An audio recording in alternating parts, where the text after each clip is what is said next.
এই রমজান উপলক্ষে কিছু অসাধু ব্যবসায়ী ভেজাল এবং নকল খাদ্যপণ্য তৈরি করছেন, যার গুণগত মান নেই, বিএসটিআই অনুমোদন নেই এবং যে খাদ্যগুলো মানুষের শরীরের স্বাস্থ্যের জন্য অত্যন্ত ক্ষতিকারক। তো এই ধরনের তথ্যের উপর ভিত্তি করে আমরা আজকে বাকুলিয়ার এই শান্তি সওদাগর গলি এলাকায় অভিযান পরিচালনা করি।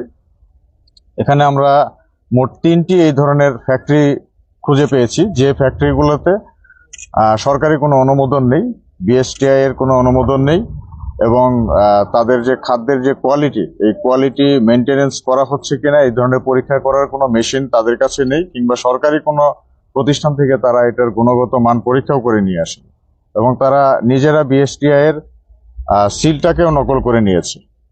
তো এই ধরনের কার্যক্রম করে প্রথমত তারা সরকারের ট্যাক্স ফাঁকি দিচ্ছে এবং ভেজাল খাদ্য উৎপন্ন করে তারা এই খাদ্যগুলোকে বাজারে বিপণন করছে এবং যে কারণে মানুষের শরীরে ক্ষতি হচ্ছে।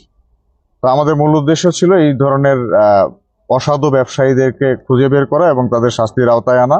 তো এই বিষয়ে শাস্তির বিষয়টা আমাদের নির্বাহী ম্যাজিস্ট্রেট মহোদয় তিনি এটা ঘোষণা করবেন। আর এমনিতে আপনাদের পক্ষ থেকে রমজানে এই ধরনের অসাধু যারা ব্যবসায়ী রয়েছে তাদের প্রতি কি বার্তা? রমজানে আপনারা জানেন যে সারা দেশেই র্যাপিড অ্যাকশন ব্যাটালিয়ন, নির্বাহী ম্যাজিস্ট্রেট সহকারে ভোক্তা অধিকার, বিএসটিআই এবং কৃষি বিপণন যৌথ টিমগুলো একসাথে কাজ করছে দেশের বিভিন্ন জায়গায়। চট্টগ্রামেও সব জায়গায় কাজ করছে, আজকে করা হচ্ছে এবং এটা কন্টিনিউ করবে ইনশাল্লাহ। এটা তো একটা ট্রেন্ড হয়ে দাঁড়াইছে যে প্রত্যেকবার অভিযান হয় এন্ড প্রত্যেকবারই হচ্ছে ভেজাল পণ্য ধরা পড়ে। আমরা গত 5 বছর ধরে বিগত দেখে আসছি, সমীক্ষাটা এটাই বলে।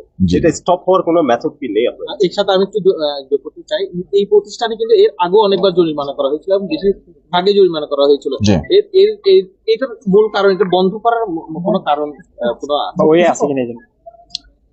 এটা এই ধরনের প্রতিষ্ঠানগুলো, এটা তো আসলে কোনো অথরাইজড প্রতিষ্ঠান না, একটা বিল্ডিং দেখতে পাচ্ছেন, বিল্ডিং এর মধ্যে তারা এই ম্যানুয়ালি তারা নিজেরা এটা তৈরি করে নিয়েছে। তো এখানে প্রতিষ্ঠানে আগে জরিমানা করা হয়েছে, এবার কিন্তু ম্যাজিস্ট্রেট মহোদয় আরো বেশি জরিমানা করেছেন। তো আমাদের উদ্দেশ্য মানুষকে সচেতন করা এবং কিছুটা শাস্তি দেওয়া, যাতে ভবিষ্যতে এই ধরনের অপরাধের সাথে তারা জড়িয়ে না যায়। তবে বারংবার এই কাজটা করলে অবশ্যই তাকে আরো কঠোর শাস্তি দেওয়া হবে। কাউকে কি গ্রেফতার করা হয়েছে? না, এখন গ্রেপ্তার করা হয়নি। এখানে যাদেরকে পাওয়া হয়েছে মালিক পক্ষ তাদেরকে শাস্তি, যেহেতু জরিমানা করা হচ্ছে এই জন্য তাদের যারা কর্মী আছে তাদেরকে আর গ্রেপ্তার করা হয়নি।